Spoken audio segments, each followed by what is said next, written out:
The sky over Germany, 1943, belonged to the Luftwaffe. Not in the low-altitude dogfights of the Battle of Britain, but in the thin, frigid air above 25,000 feet, the domain of the American bomber streams. For the young men of the U.S. 8th Air Force, flying B-17 flying fortresses in tight boxes was their only defense. But it was a fragile one. Their escort fighters, the nimble P-38 Lightnings and rugged P-47 Thunderbolts, had a fatal flaw: they could not follow the bombers all the way to the heart of the Reich. Their engines, starved of oxygen in the thin upper atmosphere, lost power, becoming sluggish and unresponsive. The fighters would reach their critical altitude, their performance plummeting just as the bombers needed them most. This created a deadly no-man's land the German pilots called the Zielraum, the target room. It was a slaughterhouse. Luftwaffe aces in their Focke-Wulf FW-190s and Messerschmitt Bf-109s would wait, climbing to altitudes of 30,000 feet and beyond, watching with cold professionalism as the American escorts, their fuel running low, were forced to turn back. Then, they would pounce. They flew with impunity, making high-speed, slashing attacks from the front and above, their cannons ripping into the bomber formations. They would dive through the boxes, wreaking havoc, then use their remaining energy to climb back to altitude, safe and untouchable, to repeat the process. For the bomber crews, the sight of their little friends turning for home was the most terrifying moment of any mission.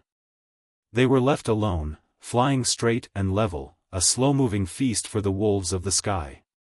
The psychological toll was as devastating as the physical losses. Morale in the 8th Air Force teetered on the brink.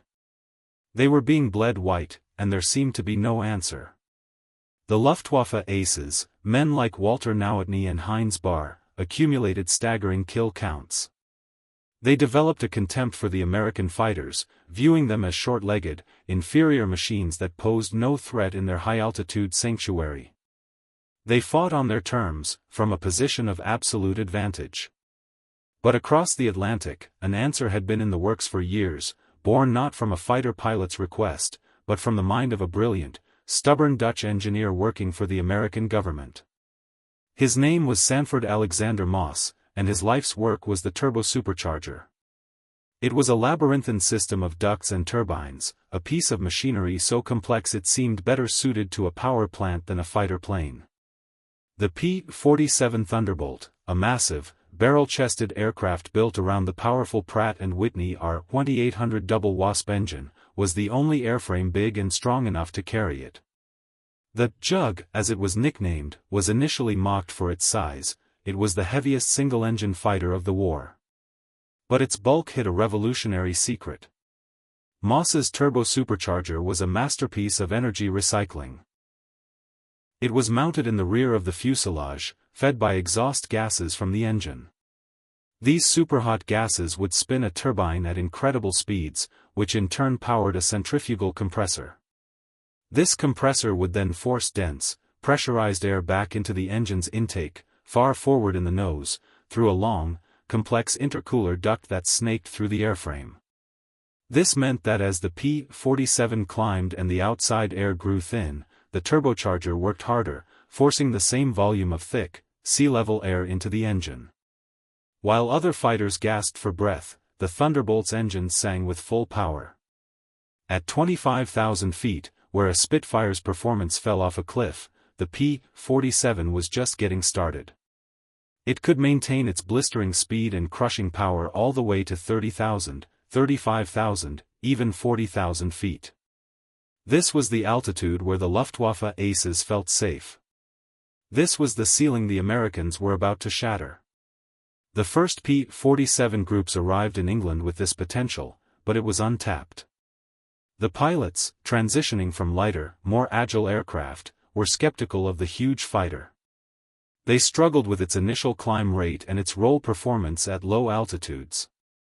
The Germans, observing these early encounters, only had their contempt confirmed. The Jug was a slow, clumsy beast. They had no idea they were looking at a predator that simply hadn't yet climbed to its hunting grounds. The story of the turbo-supercharger is not a wartime panic, but a tale of 2 decades of stubborn, visionary obsession. It began not with fighters, but with the quest for altitude records. In the thin air of the stratosphere, propellers bit less, drag was reduced, and aircraft could fly faster and farther. The problem was the engine. Internal combustion engines suffocate without air. At 30,000 feet, an engine produces less than a third of its sea-level power.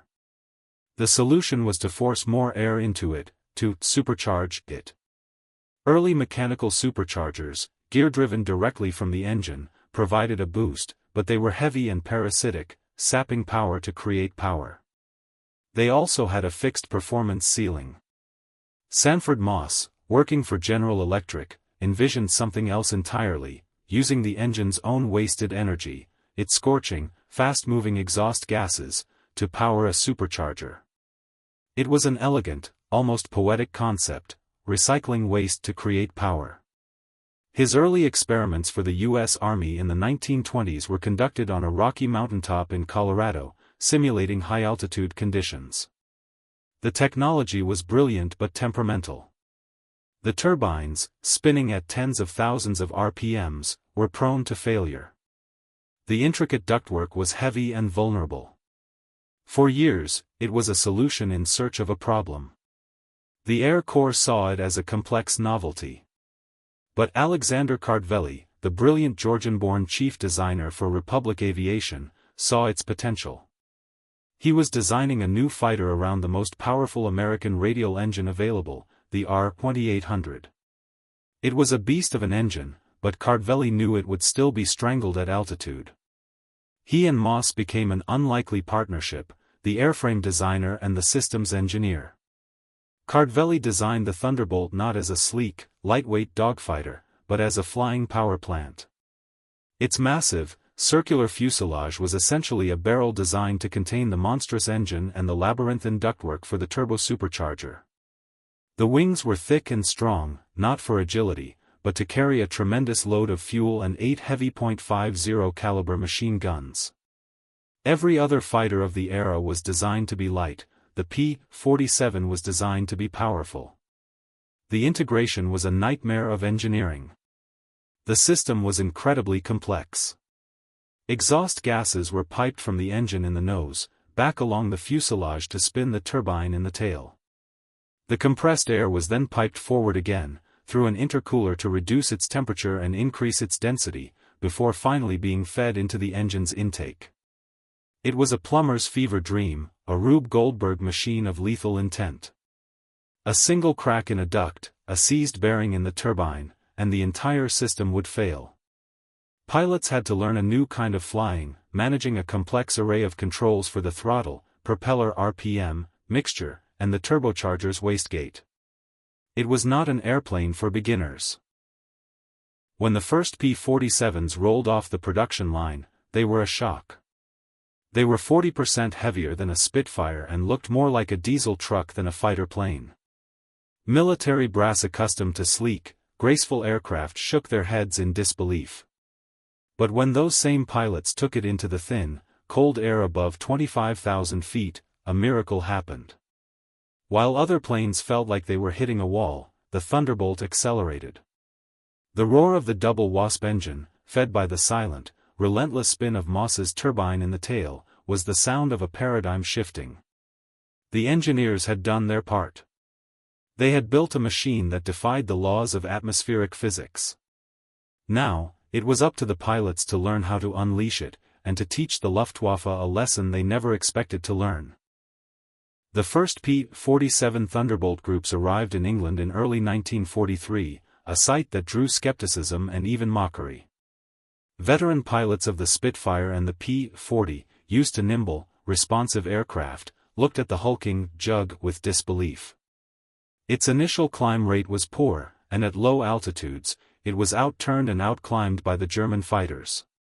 The Luftwaffe, observing these early, cautious encounters from the ground and in the air, reinforced their belief that the Americans were sending them an easy kill. They nicknamed it the milk cow, seeing it as a slow, ponderous target. But the American pilots, men of the 4th and 56th Fighter Groups, were on a steep learning curve. Led by aggressive commanders like Hubert, Hub, Zemke and Robert S. Johnson, they began to decipher the Thunderbolt's secret language. They learned to fly it not as a turn fighter, but as an energy fighter. They discovered that its true realm was not the deck, but the stratosphere. They developed new tactics, the boom and zoom. Instead of getting into turning duels with the more agile Bf-109s and Fw-190s, they would use their incredible power-to-weight ratio and the turbocharger's magic to climb high above the fight. From 30,000 feet, they would spot the German formations below. Then, they would push the throttle forward, nosing into a devastating dive. The P-47 was the fastest diving Allied fighter of the war, its weight and clean lines allowing it to approach speeds where other aircraft's control surfaces would freeze or rip off. They would boom down on an unsuspecting enemy, their 8.50 caliber machine guns creating a convergence of fire that could saw a bomber in half, let alone a fragile fighter. The pass was swift, violent, and decisive. Then, without turning to dogfight, they would use their immense speed to zoom back up to altitude, safe from retaliation, resetting for another attack.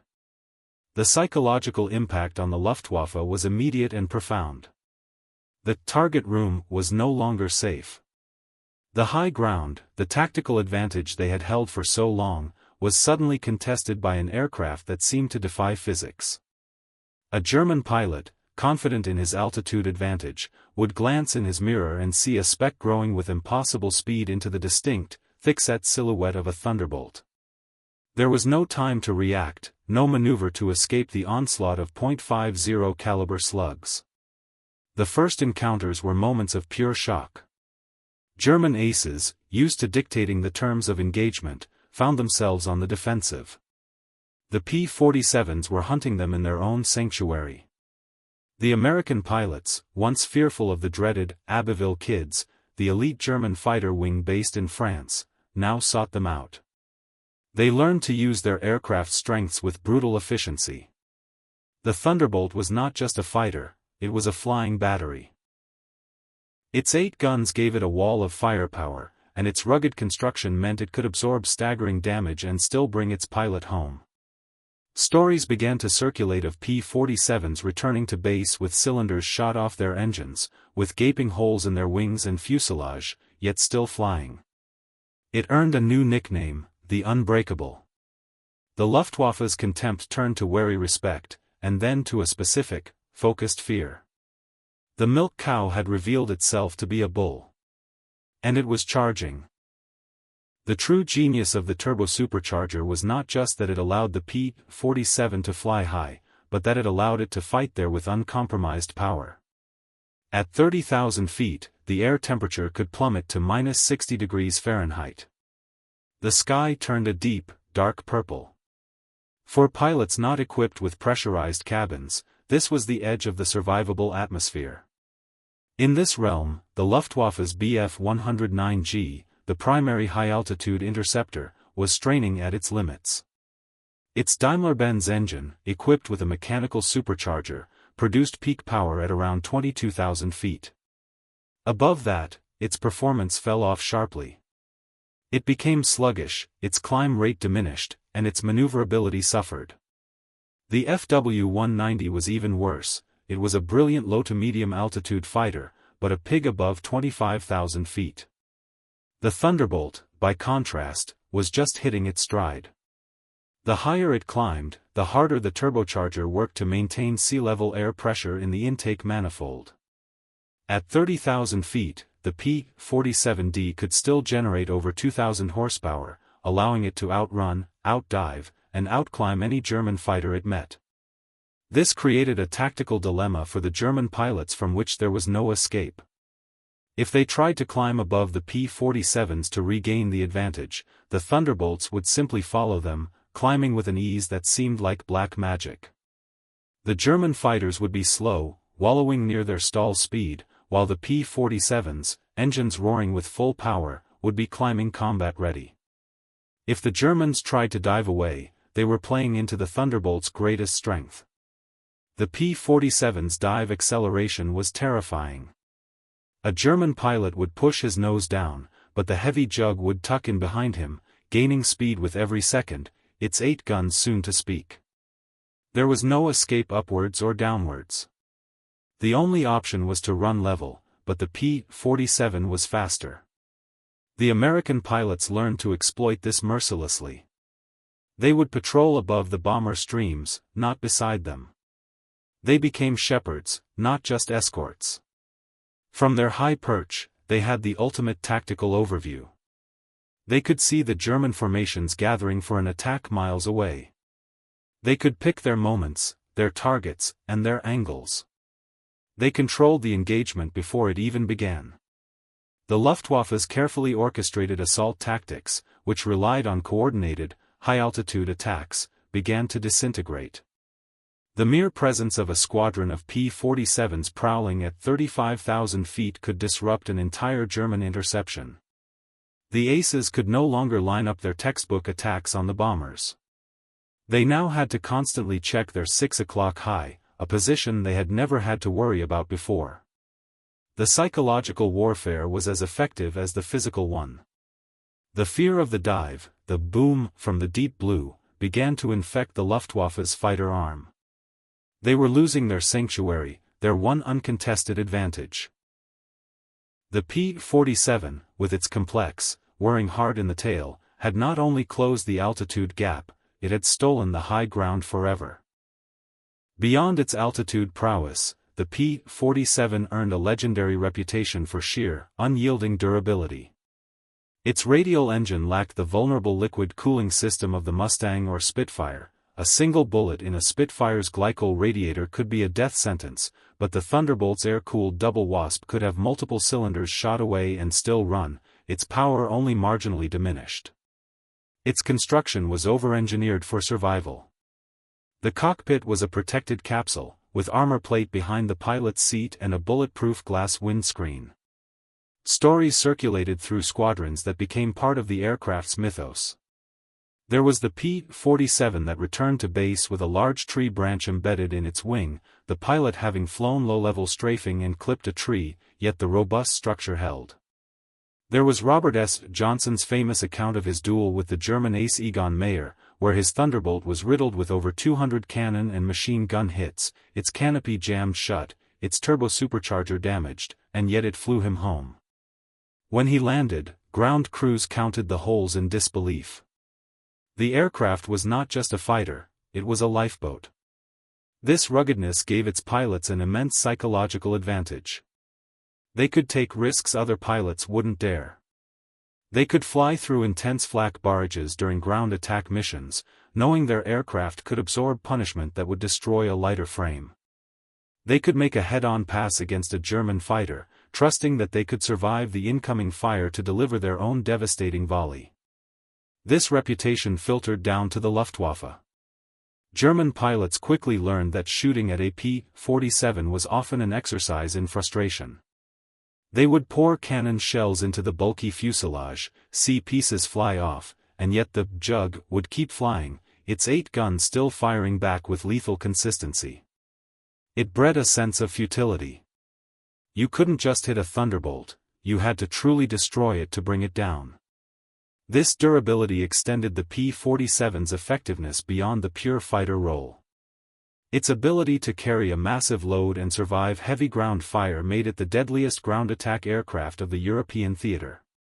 It could carry up to 2,500 pounds of bombs, more than some light bombers, and 10 5-inch rockets. It became a tank buster, a train destroyer, and a nightmare for German troops on the ground. The sight and sound of a flight of Jugs diving on a column became synonymous with instant, obliterating destruction. The Turbocharger, initially seen as a complex liability, proved its worth here too. It allowed the P-47 to make high-speed, low-level attacks, the engine producing full power even at treetop height, giving it the speed to evade light flak. The very bulk that made it a mediocre low-altitude dogfighter made it a stable and accurate gun platform for strafing. The Thunderbolt was a sledgehammer. It might not have the finesse of a rapier, but when it struck, nothing in the European sky could withstand the blow. The impact of the P-47's high-altitude dominance was most keenly felt by the experienced pilots of the Luftwaffe, the aces who had built their scores in the target room. Men like Walter Nowotny, Gerhard Barkhorn, and Otto Kittel found their hunting grounds suddenly invaded by a predator they could not outrun or outclimb. The tactics that had served them for years were now obsolete.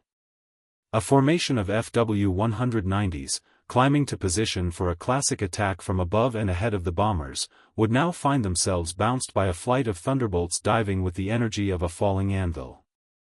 The psychological shift was profound. The initiative, held for so long by the defenders, was seized by the escorts. The Luftwaffe was forced to adapt, and their solutions were desperate and costly. They began installing nitrous oxide injection systems, GM-1, in their Bf-109s, a temporary boost that gave them a few minutes of enhanced high-altitude performance. But it was a complex, dangerous system, and it was no match for the seamless, constant power of the turbo-supercharger. They tried stacking their formations even higher, but this consumed precious fuel and reduced the time they could spend in combat. Mostly, they were forced to fight on the Americans' terms. The comfortable, slashing attacks were replaced by brutal, high-speed engagements where the P-47 held all the energy advantages. The kill ratios began to tilt decisively in the Allies' favor. American pilots like Francis Gabby Gabreski, Robert S. Johnson, and Hubert Zemke, all flying the Jug, began to run up impressive scores, becoming aces by mastering the boom and zoom. They were not just shooting down novice pilots, they were hunting and killing experienced German group commanders and squadron leaders. The loss of these veteran leaders was a blow from which the Luftwaffe could not recover. Their skill and experience were irreplaceable. The P-47 did not just destroy aircraft, it was systematically decapitating the German fighter force. The legend of the Abbeville Kids was broken by the 56th Fighter Group, the Zemke's Wolf Pack, who sought out and destroyed the elite German unit in a series of fierce engagements. The message was clear: there was no sanctuary, no elite group safe from the Thunderbolt's reach. The Luftwaffe's morale, once sky-high, began to crack. The constant attrition, the loss of comrades, and the feeling of technological inferiority took a heavy toll. A new kind of fear entered the cockpit of a German fighter, the fear of the dive, the fear of the 8.50 caliber guns, and the fear of the unbreakable airplane that refused to fall. The high-altitude hunter had become the hunted. By mid-1944, the P-47's dominance had fundamentally altered the air war over Europe. The combined bomber offensive, once a bleeding operation, was now a sustained, crushing assault on the German war machine. Bomber losses, while still tragic, became sustainable. The Big Week offensive in February 1944 saw thousands of bombers, protected by hordes of P-47's, and the newly arrived P-51 Mustangs, pulverize German aircraft factories with relative impunity. The Luftwaffe was forced to commit its fighters to defend the homeland, and in these large-scale battles, the Thunderbolt excelled. Its ability to dive into the middle of a swirling dogfight, fire a devastating burst, and then climb out to safety was invaluable. It was a flying anchor, a stable, powerful platform that could dictate the terms of any engagement it entered. The P-47's contribution to D-Day was immense. In the weeks leading up to the invasion, Thunderbolt groups were unleashed on the French transportation network. They shot up locomotives, riddled freight cars, and destroyed bridges, isolating the Normandy battlefield. On D-Day itself, they provided a protective umbrella over the beaches, strafing German positions and challenging any Luftwaffe aircraft that dared to approach. The near-total Allied air superiority on that decisive day was a testament to the work the P-47 had done in the preceding year to break the back of the German fighter force. The strategic impact of the turbo-supercharger extended beyond air-to-air combat. The same system that allowed the P-47 to rule the stratosphere also gave it a long range. While not as famous as the P-51's long-range capabilities, the addition of drop tanks allowed the Thunderbolt to escort bombers deep into Germany. The 56th Fighter Group, for instance, developed techniques to maximize their range, proving the Jug was not the short-legged fighter its critics claimed. It was there, over Berlin, that the ultimate validation occurred. The P-47, the aircraft once mocked for its size, was flying over the heart of the Reich, hunting the Luftwaffe in its own backyard. The technological shock inflicted by the turbo-supercharger was complete. The Americans had not just matched German engineering, they had surpassed it with a piece of technology so advanced the Germans never successfully replicated it for a single-engine fighter. They had solved the high-altitude problem not with a simple injection system, but with a complex, integrated masterpiece of thermodynamics. The P-47 Thunderbolt, born from the obsession of a ground-based engineer and the vision of an airframe designer, had become the sledgehammer that broke the Luftwaffe's back.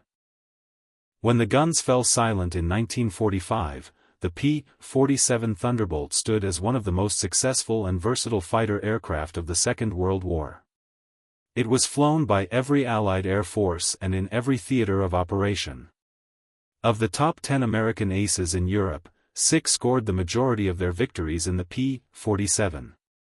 It had flown over 746,000 sorties, dropped 132,000 tons of bombs, and fired 60,000 rockets, claiming a kill-to-loss ratio of 4.6 to 1 in air combat. But its legacy was more than just statistics. It was the aircraft that proved the value of ruggedness, firepower, and engineering innovation over pure agility. The turbo-supercharger, once a temperamental novelty, was now recognized as a revolutionary piece of technology. It paved the way for the high-performance, high-altitude jet aircraft that would dominate the post-war skies. The principles developed by Sanford Moss became standard in aviation, from commercial airliners to the fastest military jets. For the pilots who flew it, the Jug was more than a machine, it was a trusted partner. It was an aircraft that inspired confidence, that gave its pilots a fighting chance in the most hostile skies in the world. It was, for many, the reason they survived the war. The Luftwaffe aces who had feared its dive and respected its toughness never forgot the shock of its arrival. It represented a fundamental shift in the air war, the moment they lost their last uncontested advantage. The P-47 Thunderbolt was not the most beautiful aircraft, nor the most agile, but it was, in its own brutal, effective way, a masterpiece. It was the right plane, with the right technology, at the right time. It was the hammer that helped forge victory in the European skies. Beyond the cold statistics and engineering marvels lay the human drama of the men who flew the Thunderbolt. Young Americans, many barely out of their teens, climbed into the cockpit of this complex machine with a mixture of awe and trepidation. The initial training was a shock. Transitioning from smaller, lighter trainers to the massive P-47 felt like learning to fly all over again. They had to master not just the stick and rudder, but a bewildering array of controls: throttle, propeller RPM, mixture, and the critical turbo-supercharger regulator. A mistake in managing the turbo could lead to a rollback, where the engine would suddenly lose power at a critical moment. But as they gained experience, a bond of trust formed between man and machine. They learned the Jug's language, the specific whine of the turbo spooling up, the feel of the controls as it bit into the thin air at 30,000 feet, the reassuring shudder as the 8.50 calories unleashed their fury. This trust was forged in combat. A pilot knew that when he pushed the throttle forward to dive on an enemy, the Thunderbolt would respond with relentless power. He knew that if he took a hit, the rugged airframe would likely get him home. Stories of this survivability became legend, passed from pilot to pilot, building a culture of confidence. There was the tale of a pilot who lost his entire rudder to flak but managed to fly 200 miles back to base using only aileron and elevator trim. Another returned with an oil cooler shot out, his cockpit filled with smoke and oil, yet the radial engine kept running. These were not just stories, they were a psychological armor. Flying into the heart of Germany, surrounded by flak and enemy fighters, was a terrifying prospect.